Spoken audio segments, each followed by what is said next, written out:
Hello and welcome back to the Queers On podcast with me, Alex Mitchell. And me, Hollie Noble. This week we are joined by another fantastic guest in our studio in Leeds. She's a fantastic comedian. She's just won she's one of Chortle's Hot Shots, which means she's going to the Edinburgh Fringe, which is very exciting. Please welcome Alex Stringer. Woo! Yay, Thank you so much for joining us, Alex. It's nice to have another Alex on the podcast. We've not had that before, so that's fun. Thank you. Thank you so much for joining us. You're having a great time. What a great start to the year you've had. It's really exciting what's going on. Yeah. You've just come back from Leicester Comedy Festival, I believe, as well. How did you find that?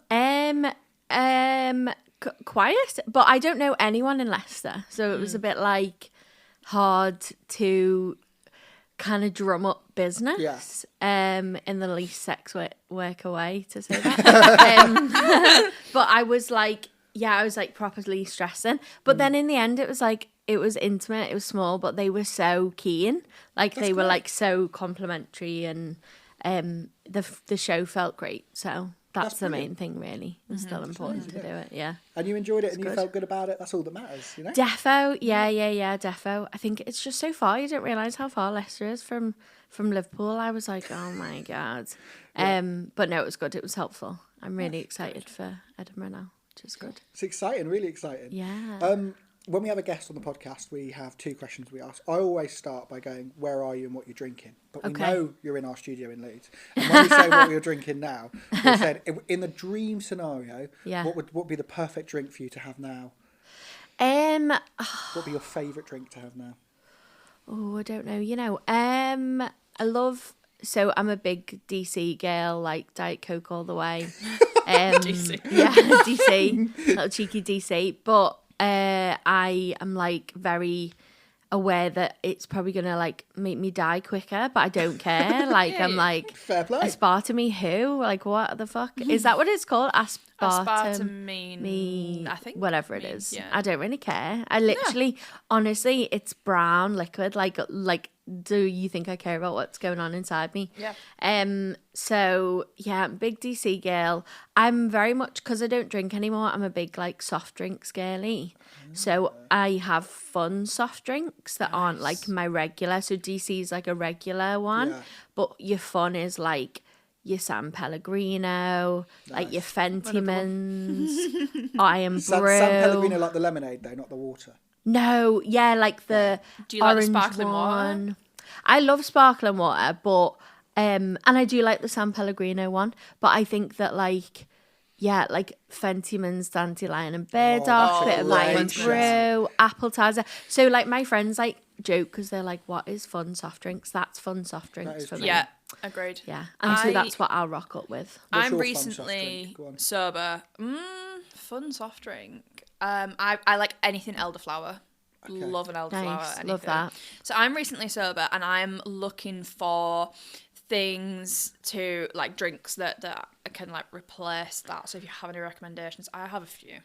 But if you have any, that would be great. To replace the elderflower? No, like alcohol. Oh, okay. I don't know really, because I think that like there is definitely like non-alcoholic stuff, but I don't really like fuck with that. Oh, do you know? No, not really. And I think, I don't know. I think sometimes I'm like, why? Like I've had like people have bought me like non-alcoholic gin, non-alcoholic wine, but I'm like, I just rather not. If not it's as the nice same as a thing, Diet yeah, Coke, it's or not as nice as, I'm just like, why am I pretending to drink something that's not the thing, the How real long have thing? you been not drinking for? Almost 8 years, which is mad. I know, it's crazy. But that's brilliant. Yeah. Well done. So the only thing I wouldn't recommend is don't go like. So I went to a brunch, like a drag brunch thing. No, it wasn't drag. Sorry, it was just brunch. The sadder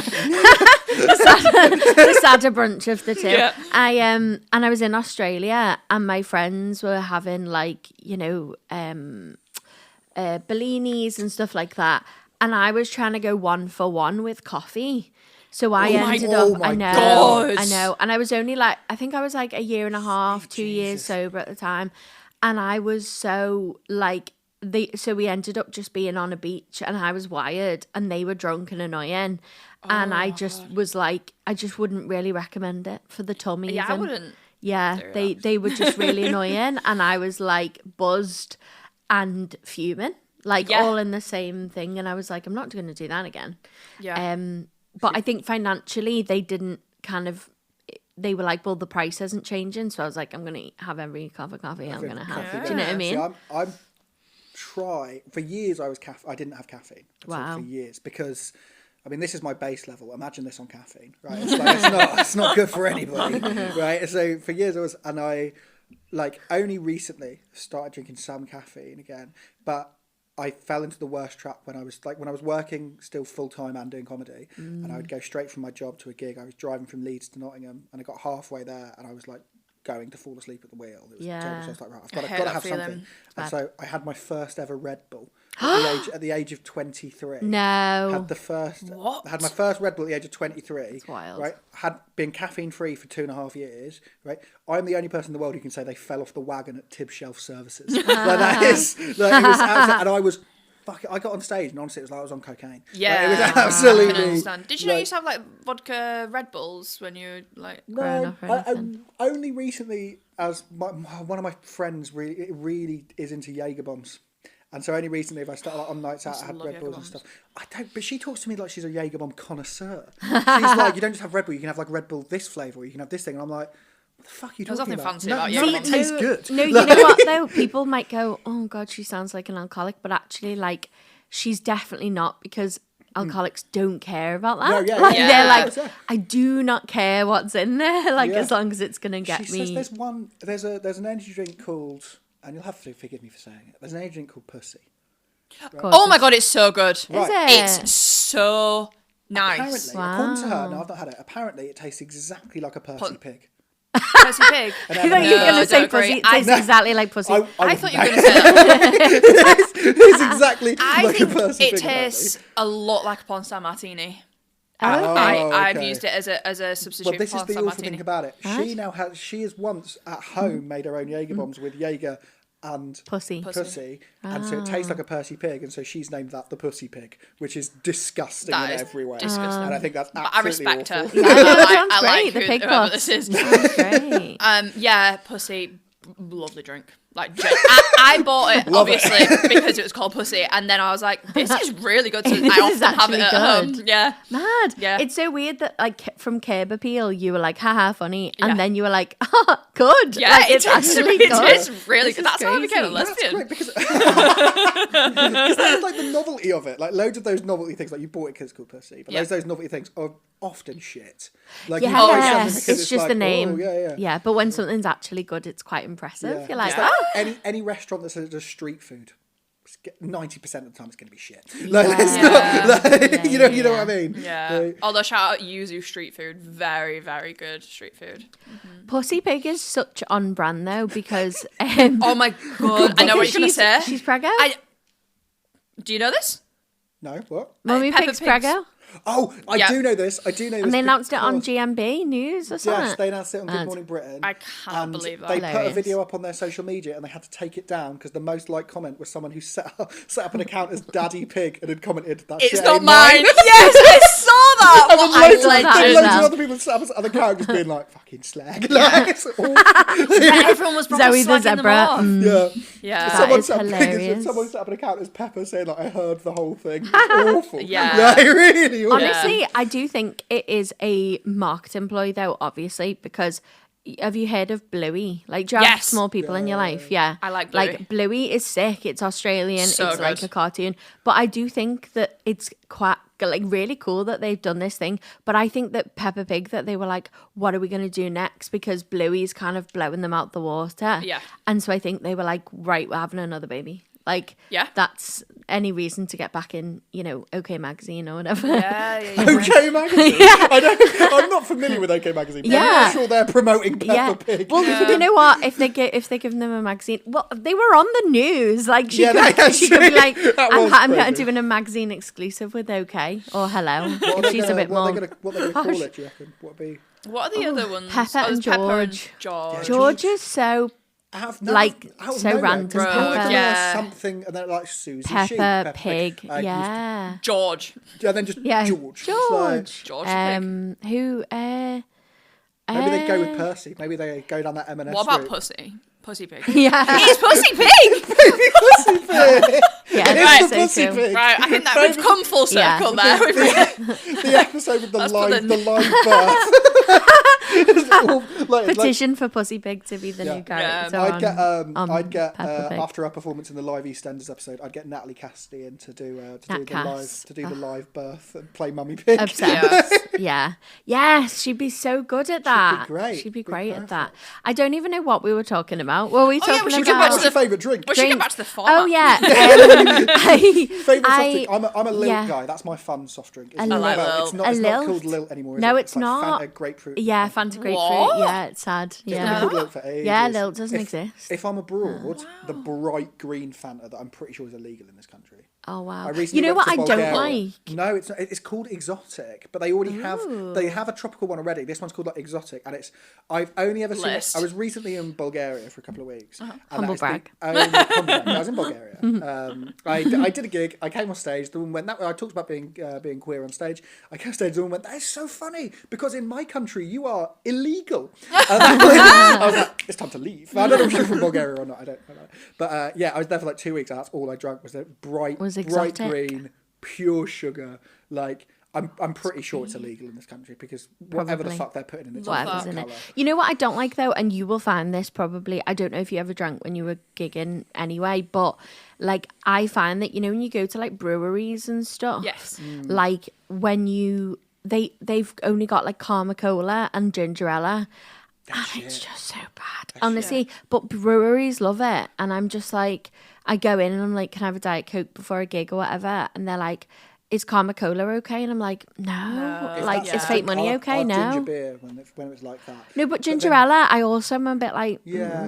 The worst thing about that is then when you've had one of those and then go on stage and you've still got like the gingery burn and you've got burps. Yeah, like, it's rough when you're on stage after a ginger beer. That's what sparkling water can do, though, to be fair. Yeah. Little burp coming out. But. I really like... So I'm kind of at that point now where because I was never... Well, I used to be a really big drinker. This is so boring, but I used to be a really big drinker, and then this is more just like I'm having the year to kind of focus on me. Like I don't really have an issue with drinking. I'm such a fucking not like I'm like comedy. You're like focusing on comedy, and you're like comedy. No, focusing on just me as a person. No. I guess comedy just to be able to focus. Yeah, I used to like drink wine on a Friday, and I'm just like what's the point? Just have a bit of a clearer head. Yeah. So I'm still drinking like non-alcoholic beers, non-alcoholic wine, and I've found some like really good ones to be fair. So I do still drink, but I've got this rule that I try and put in my head that is I don't drink in the week. Yes. Because when I was like when I start, particularly when you start in comedy, again nerves, it would be like have a beer before you get on stage. Yeah. And then you get on stage, but then if you're doing 4 gigs a week, when you first start out, it's very difficult to get weekend gigs. So you're doing all your gigs in the week, so you're having a few drinks in the week, and then it gets to the weekend, and then you're like, oh, it's Saturday, I'm going out. It's Saturday. Yeah. So it just I realised that across a week I was putting so much away that it was ridiculous. So my rule now is very much like I've never drank while gigging. I was already sober when I started gigging, and I'm so grateful for that because I would have such bad rep. But that's another thing about breweries, right? When you gig in a brewery, because that often happens, right? Oh, they give you free ale. They give you a free beer, but it's always shit. Do you know what I've realised? It's always got it's like the real ales with the terrible names, like here's a pint of Otter's piss. Like it's just like, I don't want that. Like it's so bad, and they make you drink it and review it for them. See, I really like brewery beer, so I can't get on board with this. But what I did realise, which was great, like when you get a free drink, you can like take it away with you. You can like have a bottle or something, and then take it home instead of having it on the night. I know, and so I would always just like other comics. I'd be like, "Can I have yours?" Just pretending, and I'd be like, "Yeah, of course." Yeah. And then they're like buzzing with me, and I'm happy to be well liked. Obviously that's why. People. Yeah, like that's why I do comedy, so I'm well liked. But the other thing I wanted to ask you about the caffeine issue. Yeah, go on.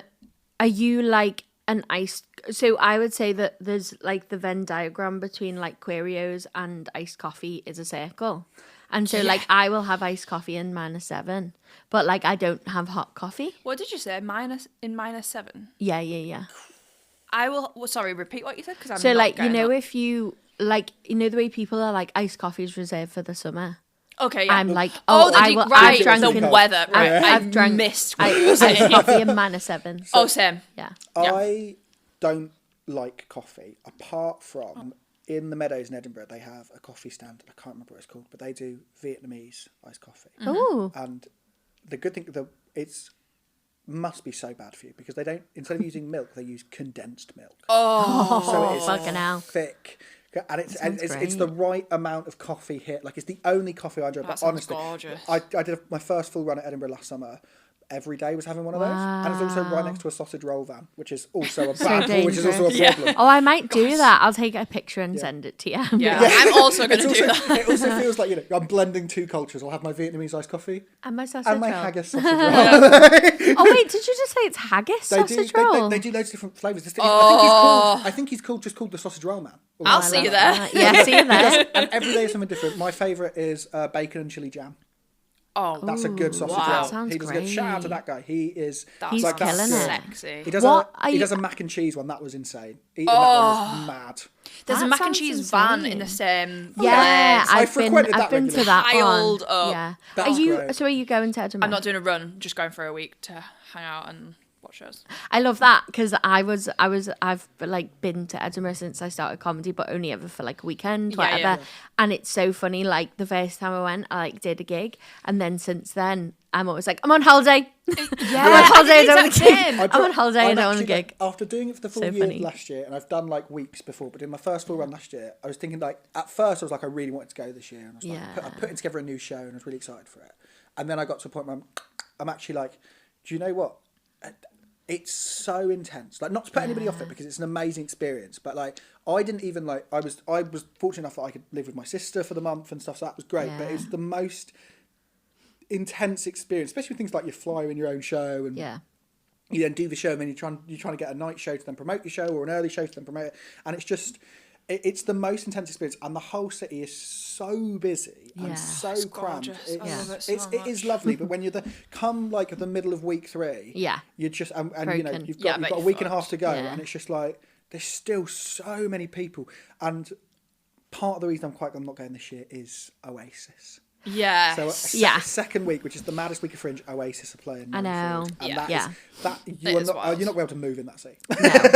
No. Yeah, thank you. Love it. Yeah, can't wait. Is this your first? So excited. Your first run? Full show, debut. That's so exciting. Yeah, So it is really exciting. But yeah, that bit stresses me out. The only thing I am really good at is the fact that like because I'm 31, I'm not interested in like just but like just being out till all hours and then do you know what I mean, like I'm treating it like a proper job because I don't think I can afford to ever go again, and so I'm kind of I'm gonna like do the thing, and then you will definitely go again. I definitely will. Your comedy career is just going up and you'll up. definitely go out, and I was like I'll definitely go out like once maybe, but otherwise I'm like I'm just gonna kind of go home and watch Netflix and treat it like a job. This is the mistake I made last year is I didn't go and see another show until the 3rd week. Oh no, I'm gonna do like another show a day.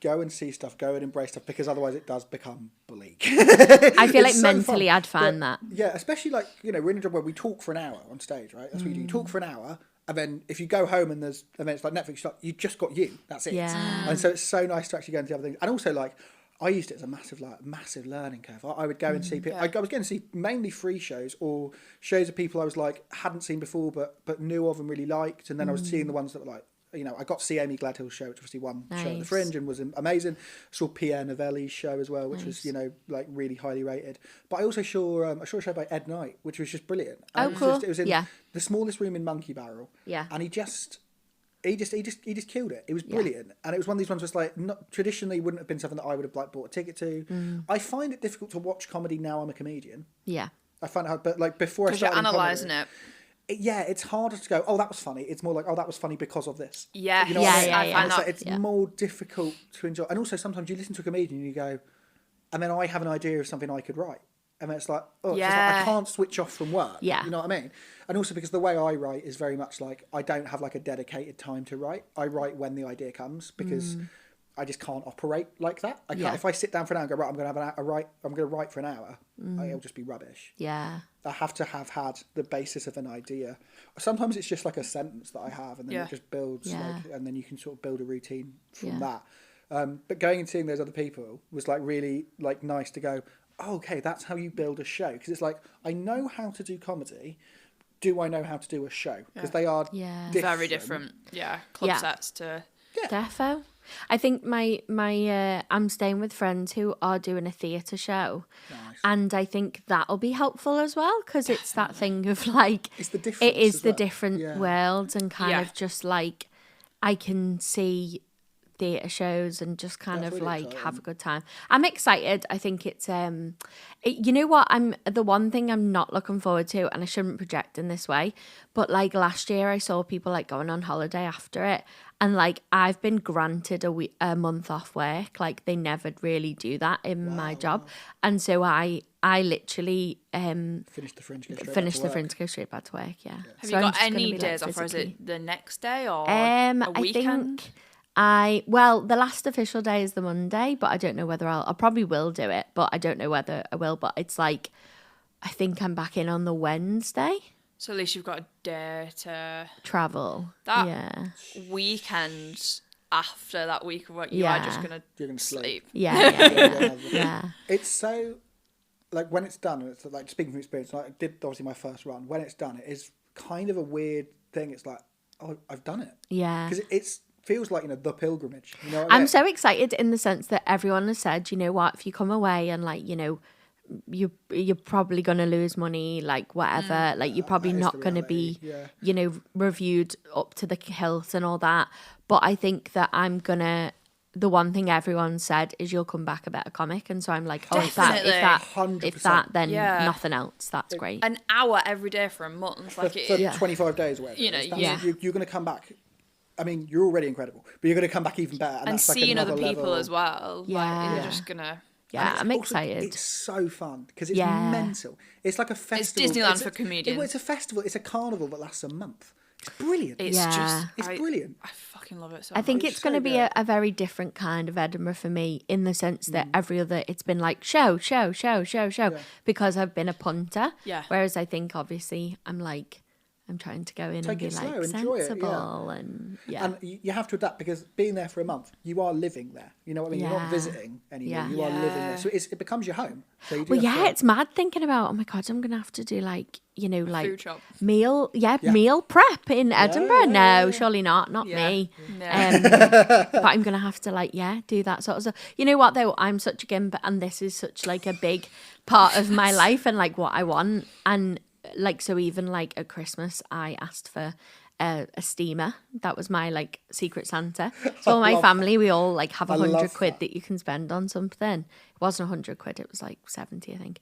And I got I reviewed them all, found all the reviews, and I got the best throat steamer you could get. Throat steamer? Yeah, it's just to kind of keep your voice in good condition. So it's got a mask. Oh, wow. Yeah. The singers use it. Yeah.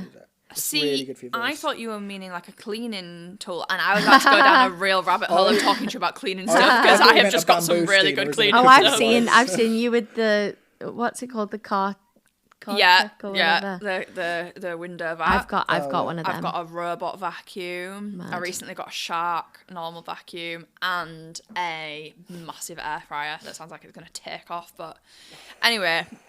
What a great life. Do you know what's really funny? Is we've asked one question, Hollie's not asked our question. Let's start at the start of the podcast, and we've got 10 minutes left.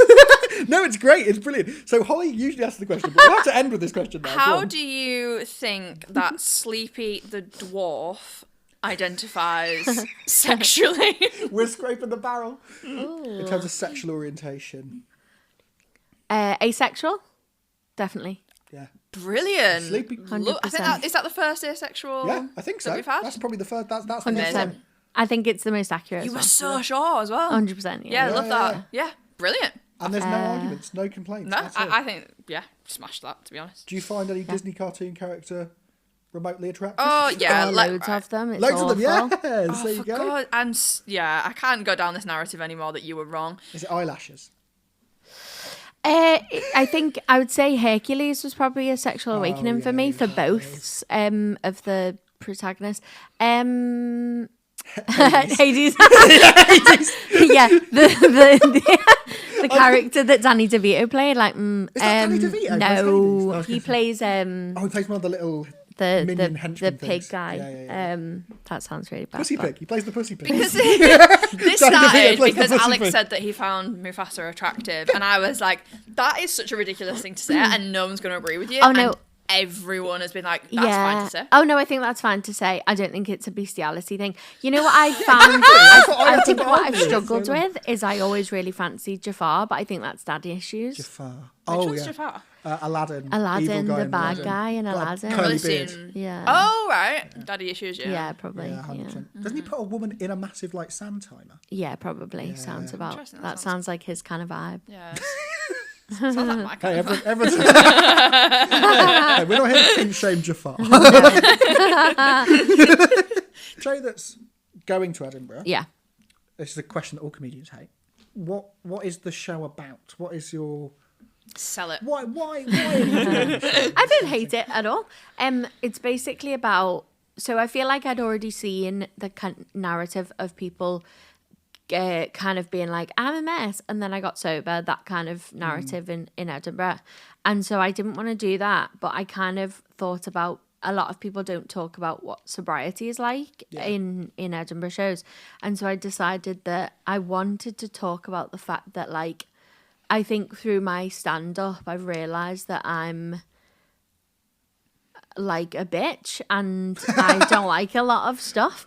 And so I think I thought I was going to be this like angel version of myself when I got sober, and actually like I'm not that. Like I'm actually this quite complex person who is quite mean, or like not mean, but like has opinions about things, and they're not twee or like angelic or anything like that. I think I thought it would look a certain way. So it's basically about being like I say that it's about being like a non-boring, complicated, sober person. That's what the show's about.